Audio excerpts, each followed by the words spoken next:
Hey everybody, before I get started, I just want to mention a couple of ways that you can engage with me on a more personal level. I have a few avenues set up and I keep focusing on one, and I figured why don't I make a short little video talking about all of them real quick before we get into these episodes. So first thing, Patreon. There's a link in the episode description, in every episode description to the Patreon, as well as a video on the feed called Major Announcement that has all the details of what each tier offers and how much they cost. I implore you to check that out. I offer a lot of cool shit for my patrons. Second thing, the Discord channel. There's also a Discord link in the episode description and in every episode description.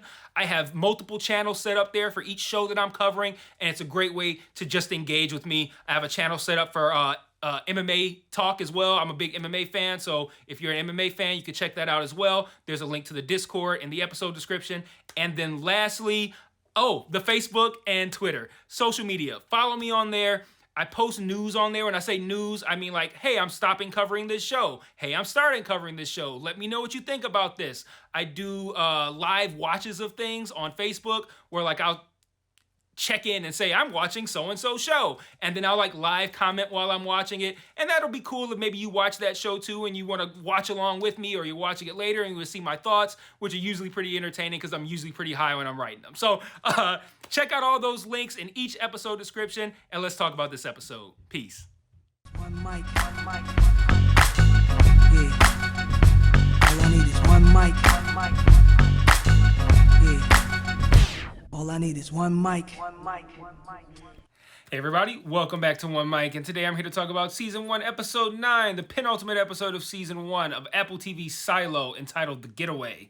The title here seems to be pretty obvious here. It's focused on Juliet's goal for this episode. Well, one of them anyway, which is to get away, and the other was to find out what is on the drive. Get away from the pursuing Sims and Bernard.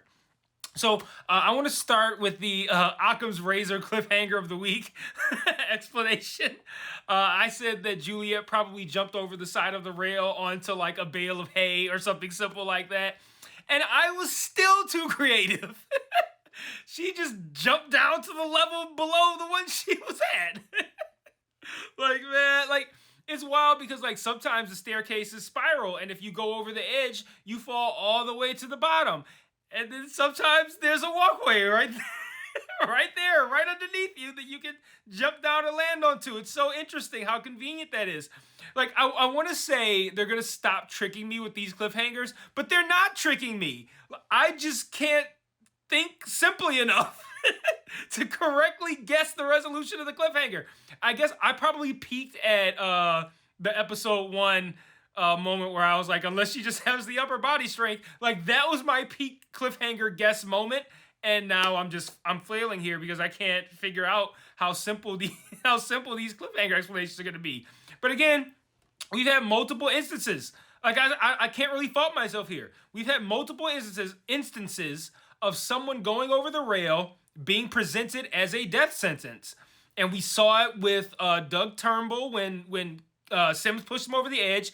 Doug himself tried to kill Juliet that same way by throwing her over the edge of the staircase. So it's not wrong of me to assume that going over the rail is a death sentence, and the show took advantage of that assumption. And I'm not trying to present this as a negative aspect of the show as a whole, but I do think this one in particular is a dishonest trick because they've established going over the edge as a surefire death, only to lie and not make it a surefire death when they want to use it as a cliffhanger. And like that's not a huge deal, like particularly given that the show has already proven itself to be one that doesn't take cliffhanger seriously. It's just something that I'm just like, okay, you want the cliffhanger so bad, and you're doing kind of shitty things to get it, and like a cliffhanger isn't a requirement. Like it's an added feature if you got one and it's good and you roll it out, great. You don't have to force it, and I feel like they're kind of forcing the cliffhangers here because that was a really dishonest trick that they played to get cliffhanger emotion at the end of episode 8 when cliffhanger emotion is not a requirement. That was voluntary. That was a voluntary fuck. I don't want to say fuck up, but that was a voluntary kind of shitty move that didn't need to happen. But that sounds like I'm trying to shit on the show, and I'm absolutely not. This is just another great episode in a string of great episodes on one of the few great sci-fi shows on TV today. We get the excitement of watching Juliet be on the run. We unravel more of the mystery this time without adding more mystery or without adding more major mysteries. Little things that are sprinkled here and there. And we've set up one hell of a finale that I'm sure is going to bring this season to a satisfying conclusion and probably place this show into my top 3 for 2023. So this is a fairly short episode in runtime. I want to say it was about 45 minutes or so, which means this video is probably going to be fairly short in runtime, probably around 15 to 20 minutes or so. And that's because this episode is like me at the mall. Like, it went in, it took care of business, and it got the fuck out. Like, that's how I operate at the mall, and the grocery store, and any other store, and that's what this episode was. It took care of business, and it got the fuck out. Like I said in my summary, there's really only the 2 things to discuss this week. You have Juliet on the run and what we learned from the drive. So I'm going to start by talking about Juliet on the run, then we're going to talk about the drive, then we're going to wrap up. So like I said, we're probably not going to be here too long. So Juliet continues to narrowly avoid capture.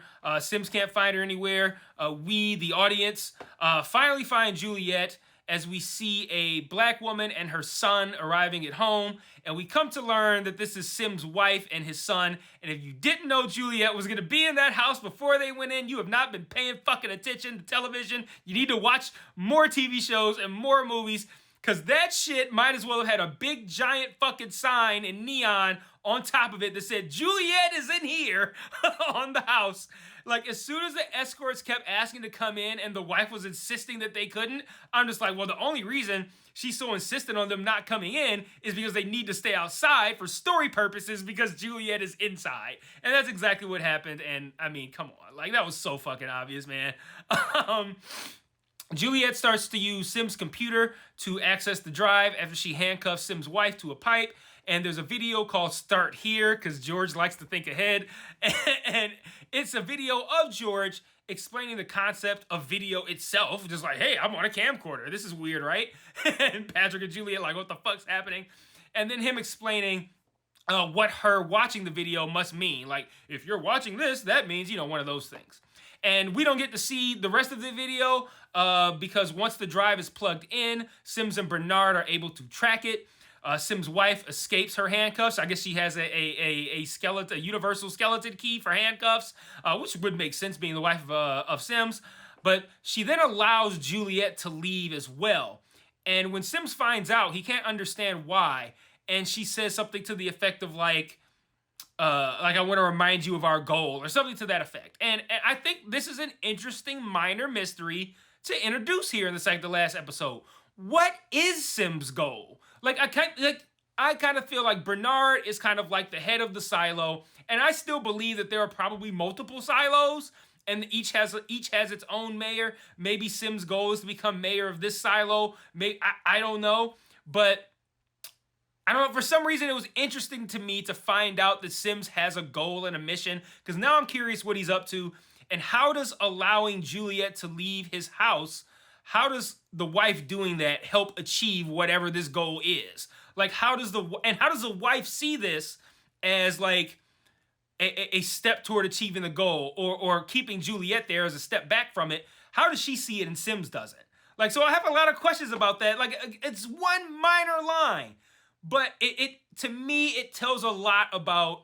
It doesn't tell a lot about what's going on. It tells you that there is a lot more going on than what we've already learned, which I think, again, is interesting, particularly given we only have one episode left. We've already been renewed for a second season. I say we like I'm on the fucking show. Already been renewed for a second season. So these are things that could potentially come up as plot lines next season. A couple other angles get worked in the search for Juliet as well. A couple, literally, two. Sims and Bernard learn about the note that was delivered to Lucas in the last episode, the one that resulted in him going to Juliet's apartment and having the who the fuck is George conversation that I liked so much. They learn about that note, and Bernard talks with Lucas, and he threatens him with a cleaning for just not proactively telling him that he had a conversation with Juliet. Like, and I'm going to talk about that in a minute, but I think that's an interesting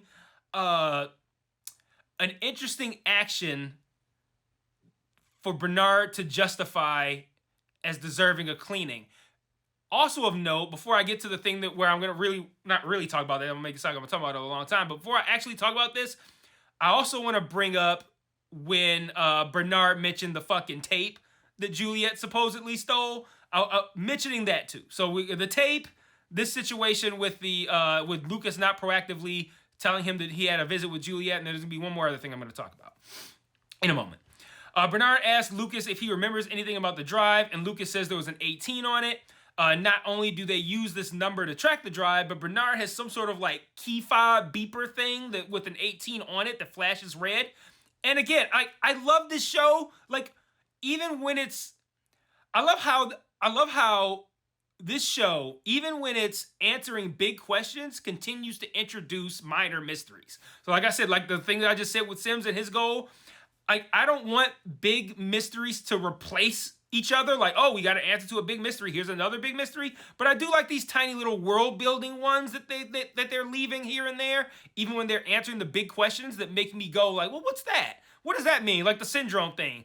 Like the syndrome has come up, but like we don't know shit about it. Like, and I don't know if we're ever gonna learn, but I like getting things like that. Answer a big mystery, but insert something that makes me go, the syndrome? What the fuck is that? So my point here is that Bernard uses the number 18 to track the drive, but he's delayed because Patrick and another guy whose name I don't know have put something of a VPN on the drive, and they rerouted its original location to make it look like to Sims and Bernard that the drive is on the 98th level. And when I talk about the introducing these little mysteries here, like, what is the thing that Bernard has? The little key fob, like little mysteries, right? It doesn't matter, at least not right now. Why does it have a light on it? What does the light mean? Like, and how come, if that's tied to the drive, how come Bernard didn't already know to search for drive 18? Like, what, like, I don't know, like, what, what is that thing? So, like, those are the little things that just kind of come up that makes me enjoy this show, because I'm just like, I don't know what that thing is, and I'm curious why we clearly saw this thing with an 18 on it flashing red, why Bernard reacted to that, but then why it was still news to him that the missing drive had 18 on it. So he doesn't know that thing is connected to that drive, or is it not connected to that drive? So again, things to get your brain going. Of note here too is that Bernard kind of chides Sims as well for assigning escorts to his family. So now this is the third thing here. Billings can take... Well, I'm sorry. Hold on. Wait a minute. I said Billings. I meant Bernard because I got Billings in my notes. I meant Bernard. That's what threw me off here. The point I want to make is Bernard consistently takes these little things, these small things, and he interprets them as a huge slight, and then he wants to issue maximum punishment for it. So then, like I said, the situation with Juliet and that tape, then you have the situation with with Lucas not proactively telling him that he met with Juliet. He's like, well, now you gotta clean. Like, God damn, man, like, I didn't proactively come. It's not like he lied. He just didn't proactively give him this information. And I was like, now you need to go clean. And then now we have this situation with Sims, like, okay, so I already talked about how he wanted to send Lucas to clean for not proactively giving the information. Now he's telling Sims that maybe he's a bad choice to shadow him because Sims wanted to protect his family. Like, yeah, sure, misconstrue that as, like, you don't give a fuck about the silo. But, like, that's wild to be like, yo, maybe you don't need to be my shadow. Because, like, the other day, when I heard that you wanted your family to live, I questioned your motives and your commitment. Like, I don't know, man. I think there's something, it could just be a character trait. Like, this is a guy who takes these small things and makes them big. But I just wonder if that's something that's going to come into play down the road as well. That's the point I was trying to get out. So, also searching for Juliet is this time actually Billings. Now, I don't mean Bernard. Actually, Billings is the other person that's searching for Juliet during her getaway. He goes to her apartment and eventually, and luckily, finds the travel guide. He reads it and he burns it, but he first tears a page out for himself to keep. And I really wish Billings had just kept the travel guide rather than burning it, but I guess keeping a page kind of serves that same purpose. Like, you still have evidence that it exists, but then burning it gets rid of a big deal, what do they call it, a red level relic. I think they refer to the drive, but I'm pretty sure that the travel guide is also a red level relic. Plus, he didn't tell anyone that he found it, so I guess he's not a total sellout. I just kind of feel like burning it was kind of pointless. Like, you can still hide it. Like, he could have put it back where he found it. Like, who else is going to find it there? Anyway, I'm still wondering why they want...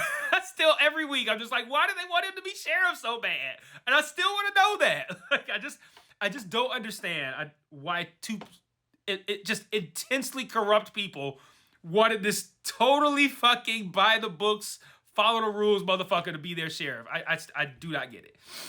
But the episode ends with Juliet resuming watching George's video at Patrick's place.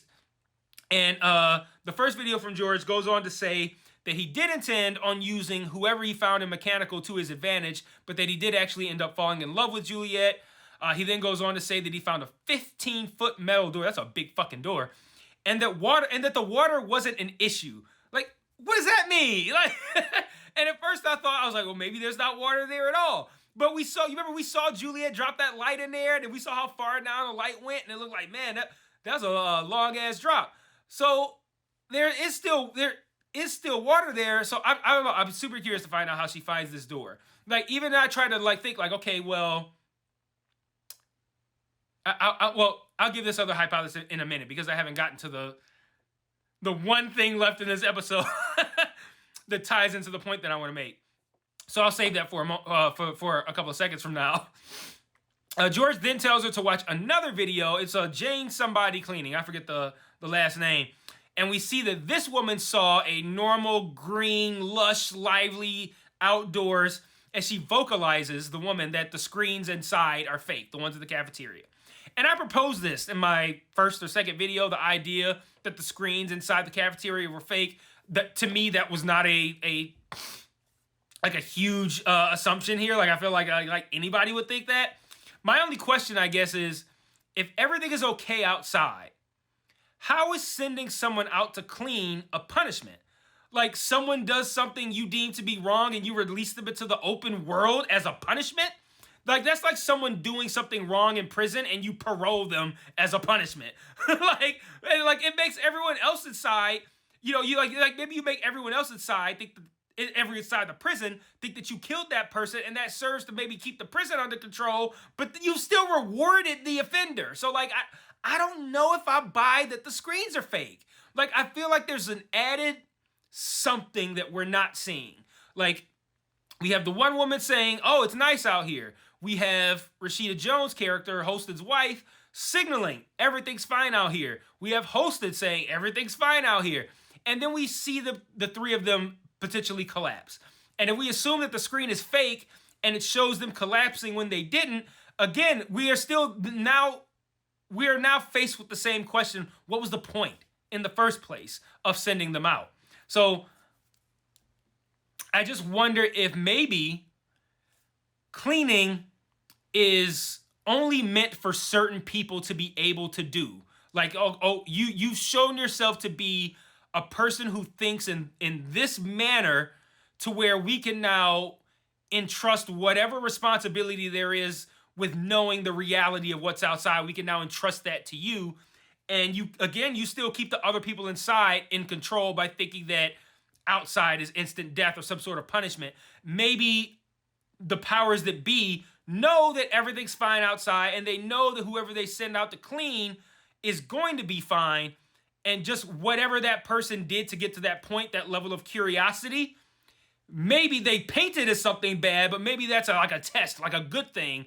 And if you have that level of curiosity, sending you out to clean is painted as a punishment, but it's actually a reward so that everyone doesn't try to do it. That's a wild theory that I came up with just now. It wasn't in my notes, nothing like that. I kind of like it, though. But I don't buy the idea that the screens are totally fake. I still think there's some sort of catch. That's my official guess for what it is. I will see you guys next week for the finale. And until then, peace.